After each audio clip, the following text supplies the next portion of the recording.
هذا البرنامج برعاية QNB الدعم الرسمي لكأس العالم فيفا 2022 في الشرق الأوسط وإفريقيا. أسعدتم أوقاتا بكل خير أعزائي المشاهدين بعد أن أدارت شركة إيرباص ظهر هذا الخطوط الجوية القطرية بإلغاء عقد صفقة شراء 50 طائرة القطرية تستدير باتجاه بوينغ وتوقع معها أكبر عقد في تاريخ الشركة بقيمة 27 مليار دولار أمريكي. ومع تصاعد المخاوف في أوروبا من نقص إمدادات الغاز على خلفية الأزمة ما بين روسيا والغرب، قطر تبعث رسائل لشركائها في آسيا: ملتزمون بتعاقداتنا ولا نقبل الإخلال بها. في هذه الحلقة أعزائي المشاهدين، وفي القطاع العقاري ارتفاع أسعار العقارات ب 2% في الربع الأخير من العام 2021 على أساس سنوي، بينما تنخفض ب 4.17% على أساس ربعي. في هذه الحلقة أعزائي المشاهدين، أسعار المنتج الصناعي في قطر تنخفض الشهر الماضي ب1.13% بضغط من تراجع قطاع التعدين بشكل أساسي. وفي هذه الحلقة نتائج أعمال الشركات تستكمل، ارتفاع في أرباح شركة قامكو بأكثر من 780%، توزيعات سخية ونسبة تزيد عن 130% عن العام 2020.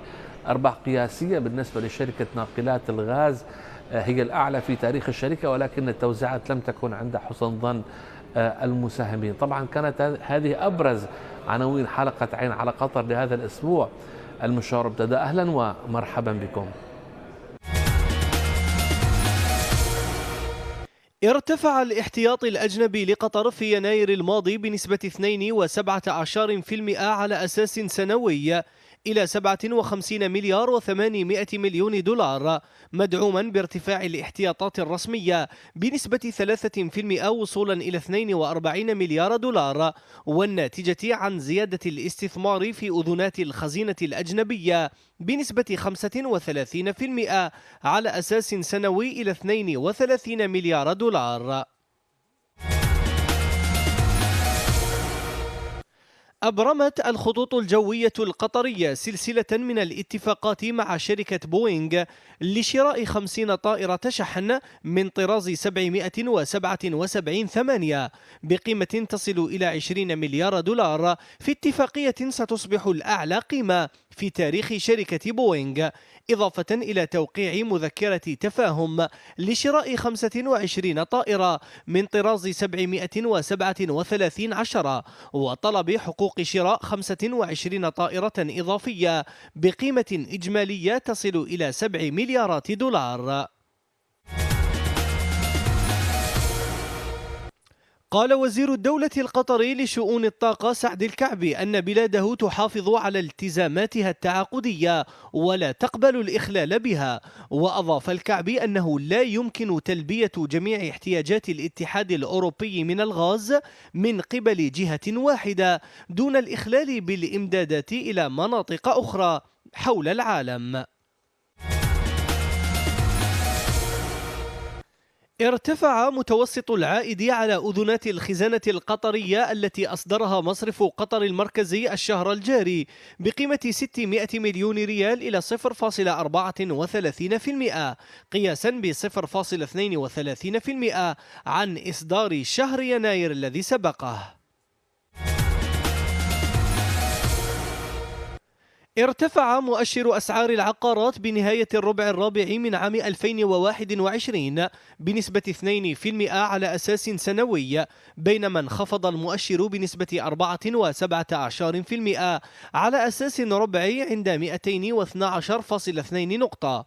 وتشير تقديرات غير رسمية إلى أن الفائض العقاري في قطر سيرتفع إلى نحو 93 ألف وحدة سكنية بعد انتهاء المونديال، ما يعطي إشارات إلى إمكانية انخفاض مؤشر أسعار العقارات في عام 2023.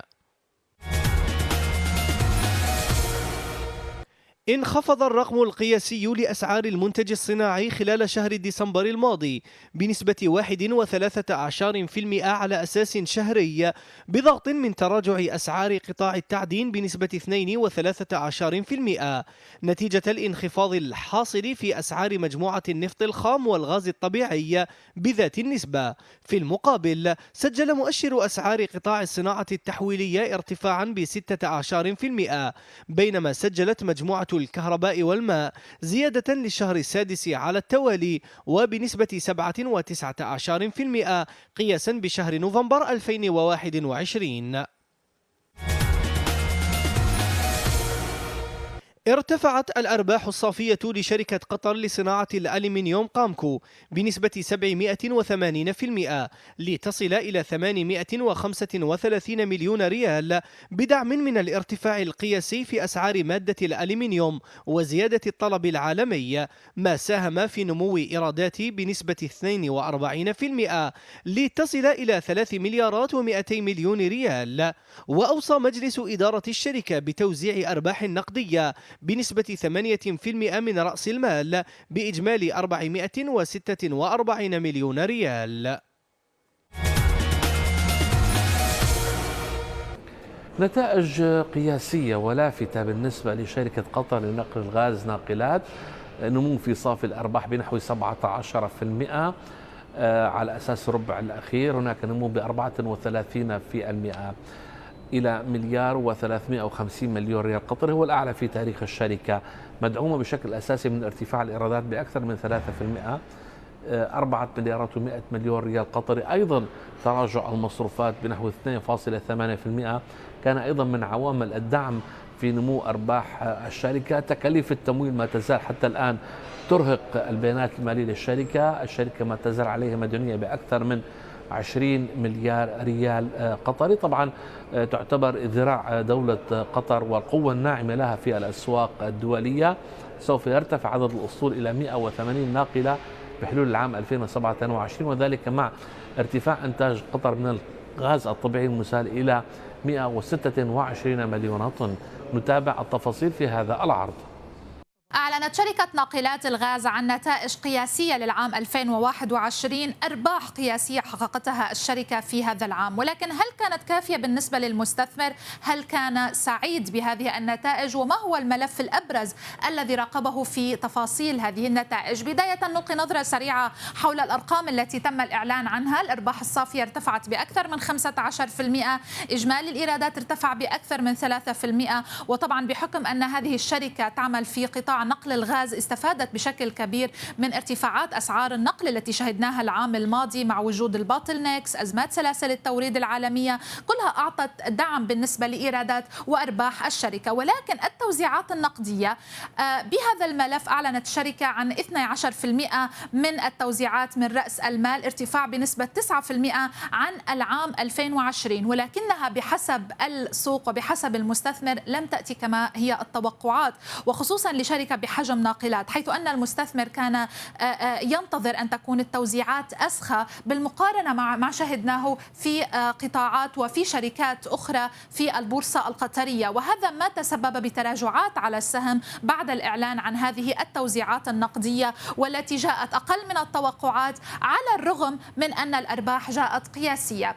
إجمالي المصاريف تراجعت ب 2.6% خلال العام الماضي، تضمنت 97 مليون ريال مصاريف إدارية وعمومية. المصاريف التشغيلية تحديدا ضغطت على نمو هوامش الربحية بحكم ارتفاعاتها بقرابة 2%، وبحكم أن الشركة لديها حجم ديون كبير شهدنا طبعا مصاريف التمويل تسجل أكثر من مليار ريال، وهذا هو الملف الأبرز سيكون بالنسبة للشركة خلال العام الجاري 2022. لدى الشركة دائما قروض تتراوح ما بين 900 لمليار ريال، وفي ظل التوجه نحو بيئة من فوائد أعلى وتجديد للسياسات النقدية. السؤال هو إلى أي مدى هذا سيزيد من أعباء تكلفة الديون على هذه الشركة التي لديها هذا الكم من الديون. عدم وجود توزيعات نقدية سخية كما كان يتوقع المستثمر قد يكون مرده إلى هذه الديون على الشركة من جهة، وإلى أيضا الخطط التوسعية الخاصة بالشركة التي قد نشهدها خلال الفترة القادمة،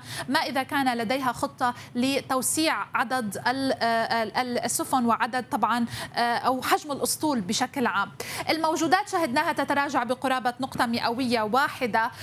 بالنسبة للقروض الإجمالي هو تقريبا 19.9 مليار ريال، تضمن تقريبا مليار و700 مليون ريال قروض متداولة، وحقوق المساهمين سجلت 10.8 مليار ريال، تضمنت تقريبا 3.3 مليار ريال من أرباح مدورة، إذن يعني تم الحفاظ عليها داخل الشركة.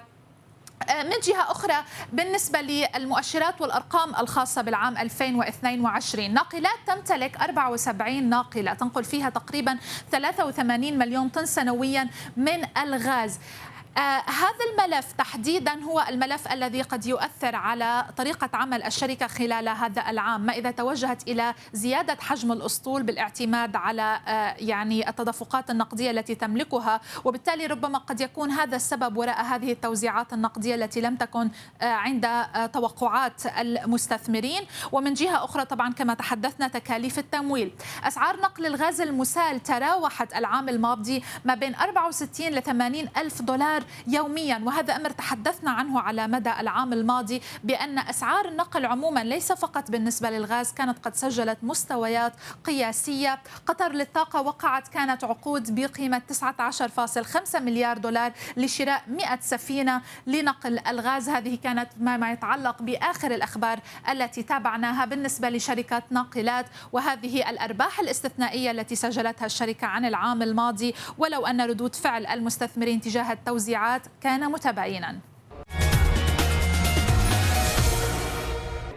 وكالة التصنيف الائتماني كابيتال انتليجنس تؤكد التصنيف الائتماني السيادي لدولة قطر عند AA- مع نظرة مستقبلية مستقرة. تنطلق تلك النظرة وتثبيت التصنيف الائتماني للمركز المالي لدولة قطر الفوائض التي تسجلها الموازنات العامة للدولة.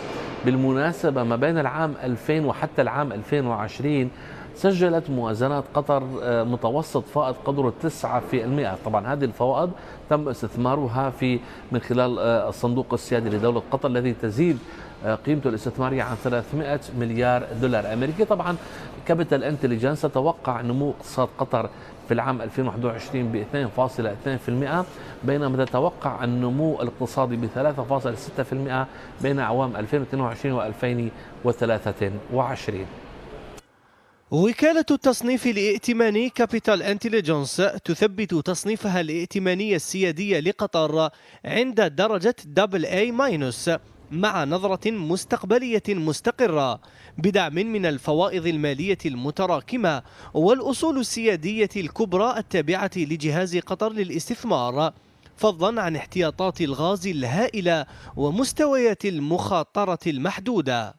نعتقد أن هنالك فرص كبيرة جدا بالسوق القطري، وهنالك فرص واعدة أيضا ما بعد كأس العالم أيضا على كافة جميع الصناعات والقطاعات داخل قطر. نحن في BWC عندنا طبعا تركيز كبير جدا على السوق القطري وملتزمون على الأجندة الوطنية المتعلقة في الاقتصاد الوطني على كافة الأصعدة وكافة الاقتصاديات، وبالتالي حرصنا على أن نستثمر أكثر في قطر ونتوسع أيضا من ناحية الكفاءات والمؤهلات، وأيضا من ناحية القدرة على خدمة كافة القطاعات وفقا لممارسات العالمية والدولية أيضا.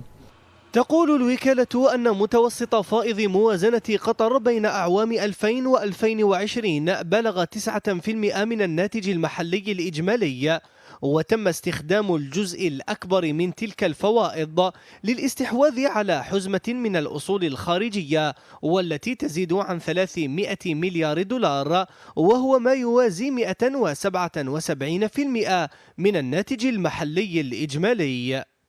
خلال السنة الحالية والسنوات القادمة هناك العديد من الأسباب المهمة التي جعلت من الاقتصاد القطري محط أنظار المستثمرين. أولا ومن أهم المواضيع ارتفاع أسعار النفط والغاز، وهذا نحن نعلم أنه هذه المنطقة تعتمد بشكل أساسي على هذه المنتجات بضمن إيرادات الدولة.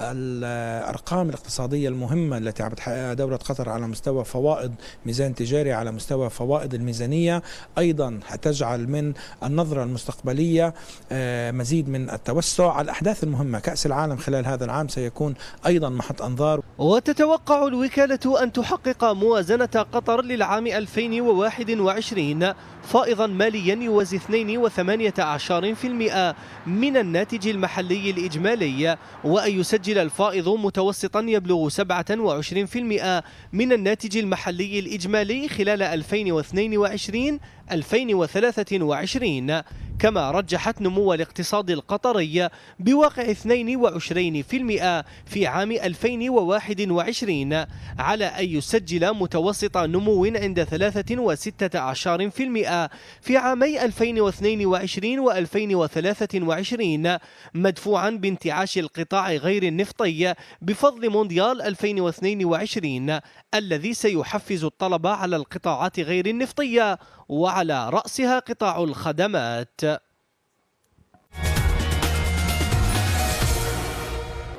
بحسب أرقام وبيانات شركة موانئ قطر لشهر يناير من العام 2022، فقد تراجع عدد السفن التي تعاملت مع موانئ قطر الثلاث الشهر الماضي بنحو 16%. أيضا في الأرقام لاحظنا هناك تراجع أيضا في عدد الحاويات التي تعاملت معها الموانئ قدره 14% إلى 118 ألف حاوية. لكن اللافت ما بين الأرقام أيضا هو الزيادة الحاصلة بالنسبة للبضائع العامة التي نمت تقريبا ب7.5% وصولا إلى 200 ألف طن. نتابع تفاصيل أكثر في هذا العرض أعزائي المشاهدين.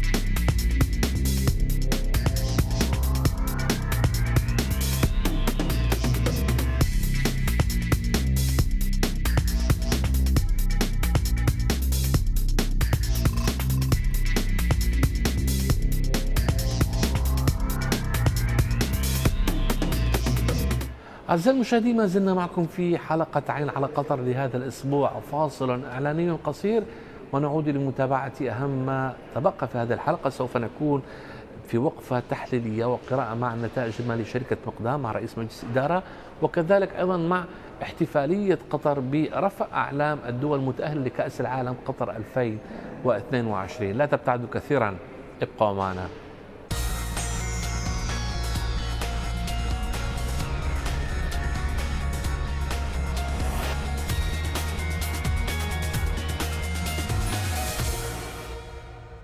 هذا البرنامج برعاية QNB الدعم الرسمي لكأس العالم فيفا 2022 في الشرق الأوسط وأفريقيا.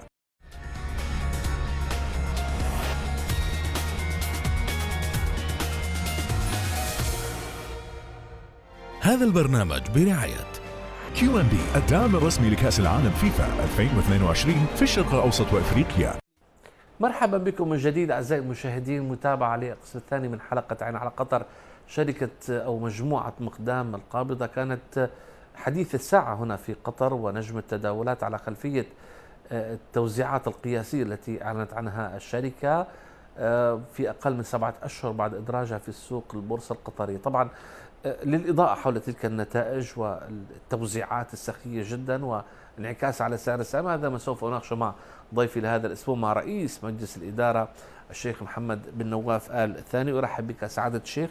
نتائج قياسية يعني بأقل من 7 شهور أنتم مدرجين في البورصة، عم تعملوا نمو تقريبا 20-21% أرباح مدعومة بالإيرادات، ولكن التوزيعات سخية فوق مستوى التوقعات. الحمد لله نتائج السنة كانت نتائج ممتازة، أرباح ممتازة. كل الشركات اللي تحت المجموعة حققت أرباح جيدة جدا، ونحن وزعنا أرباح يعني ودنا أن نعطي المساهم من الأرباح اللي نقدر نعطيها. عم نحكي عن 75% ما بين نقدي وأسهم عينية. طب ما أخذتوا بعين الاعتبار أنه عندكم التزامات وعندكم عقود ومحتاجين أنتم للكاش فلو؟ والله نحن وزعنا زي ما عرفت 40% أسهم مجانية و35% كاش، وعاملين في الحسبان أن في توسع. طبعا مجلس الإدارة درس الموضوع وقرر أنه يوزع 75%، والباقي 75% 40% زي ما قلت لك أسهم مجانية و35% كاش، والباقي طبعا داخل الشركة. ونحن نشوف أن هذه كفاية لتوسعة الشركة. بعد أهم شيء نحن من مهامنا طبعا نرضي المساهم، لأن المساهم عنده يعني معظم المساهمين عندهم هدفين: يا أن السهم يطلع، يا أن ياخذ عوائد من السهم، عوائد ممتازة. فنحن هذه من أهدافنا بعد. طيب ما بتشوف شيخ انتم رفعتوا السقف من اول يوم 75%، كيف رح تخاطب مساهمينك بالسنة القادمة واللي بعدها بعد ما حطيتوا السقف او بديتوا بال 75%؟ نحن طبعا درسنا هذا الموضوع تمام، ومتوقعين بإذن الواحد الأحد إن شاء الله أن التوزيعات اللي جاية تكون أفضل من هذه التوزيعات بكثير إن شاء الله. وطبعا نحن سمنا مقدام، وإن شاء الله دوم قدام احنا إن شاء الله. ممكن نشوفكم بالسوق الأول أو السوق الرئيسي هذا العام من العام المقبل، كيف الظروف عندكم حاليا؟ والله طبعا هذا من أهدافنا الرئيسية أن نكون في السوق الرئيسي. طبعا أتوقع شروط البورصة أن الشركة لازم تكمل مدتها سنة على أساس تقدر تندرج في السوق الكبير، ونحن ماشيين على هذا الموال. وطبعا الأمور كلها سويناها، سواء الإفصاحات ولا الكوربريت جفرننس، والجماعة شغالين عندنا في الشركة، ونحن جاهزين. أول ما يتيح لنا الفرصة في أسرع وقت ممكن حنقدم على الطلب وحنمشي إن شاء الله بإذن الواحد الأحد. مقدام مجموعة فيها يعني سلسلة من الشركات التابعة والزميلة، لكن شو هي القطاعات شيخ اللي دعمت الأرباح بشكل رئيسي؟ شوف، معظم الشركات ولله الحمد حققت أرباح جيدة جدا. معظم الشركات في الجروب حققت أرباح، ما في شركة ما حققت أرباح، يعني كل الشركات اللي في الجروب حققت أرباح الحمد لله. أتوقع مقدام الشركة التكنولوجية هي اللي حققت أكثر أرباح، والكل. بس أتوقع أن في السنين الجاية يعني يمكن الأمور تتغير من شركة على شركة، لأن زي ما تدري نحن في عقود جديدة رست علينا، ومن ضمنها عقد كاتر ايرويز تقريبا السعر 550 مليون، وهذا العقد يا طويل العمر مدة تنفيذ 12 شهر، مدة قصيرة، ولكاس العالم هذا. وفي عقود ثانية بعد مهمة جدا. هذا عقد طبعا استراتيجي بالنسبة لكاس العالم، وفي عقود ثانية بعد رست علينا استراتيجية، مثلا عقد قطر للبترول، في عقد رسى علينا اللي هو صيانة الخط الإنتاج في قطر كامل، أكبر عقد صيانة إنتاج الخط كامل. فهذا عقد بالنسبة لنا استراتيجي وعقد كبير. وبالنسبة لنا العقد هذا أنا الصراحة يعني مستانس أن قطر للبترول رسوا علينا، لأن هذا يعطي الجميع مؤشرات أن مقدام شركة في محل الثقة، أن يعطونك عقد يوقف خط الإنتاج كله وتسوي له مينتننس أنت في تقريبا 40 يوم أو حاجة كذا. هذا لازم تكون شركة كفو على أساس يعطونك العقد، ونحن رسى علينا العقد، واليوم نحن شغالين في العقد نفسه. شكرا شيخ محمد بن نواف الثاني، وأنت رئيس مجلس إدارة مجموعة مقدام القبضة، كنت معنا في CNBC عربية ضمن عين على قطر. طبعا أعزائي المشاهدين مستمرون معكم في الفقرة الأخيرة من هذه الحلقة. سوف نتوقف مع الاحتفالية الرمزية التي أقامتها اللجنة العليا للمشاريع والإرث، اللجنة المنظمة لكأس العالم قطر 2022 هنا وعلى كورنيش الدوحة. يتم رفع علامة الدول التي تأهلت إلى المونديال الذي سوف يقام بنهاية العام الحالي آخر الواصلين كوريا الجنوبية وإيران في احتفالية رمزية بحضور رسميين واللجنة المنظمة لكأس العالم. تم رفع علم كلا الدولتين المتأهلتين إلى كأس العالم. عدد الدول المتأهلة حتى الآن 15 دولة، تبقى 17 دولة سوف تستكمل وصولها إلى النهائيات خلال شهر مارس وحزيران المقبل.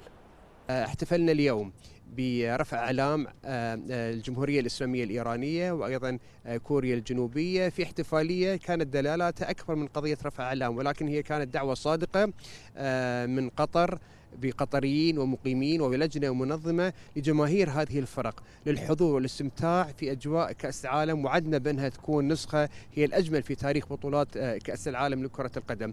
ما في شك المكان اللي احنا متواجدين فيه راح يكون مقصد سياحي ليس فقط أثناء بطولة كأس العالم، ولكن سيبقى ذكرى تاريخية تخلد بإذن الله تعالى لإقامة نسخة هي تكون الأكبر والأروع في تاريخ نسخ بطولات كأس العالم لكرة القدم. ومع احتفالية رفع أعلام الدول المتأهلة لكأس العالم قطر 2022 تكون أيضا حلقتنا قد وصلت إلى آخر محطاتها. بكل تأكيد الموعد يتجدد معكم أعزائي المشاهدين الأسبوع المقبل، فإلى ذلك التاريخ تقبلوا تحياتي وتحيات فريق العمل في مكتب CNBC عربية الدوحة، فالسلام عليكم ورحمة الله وبركاته.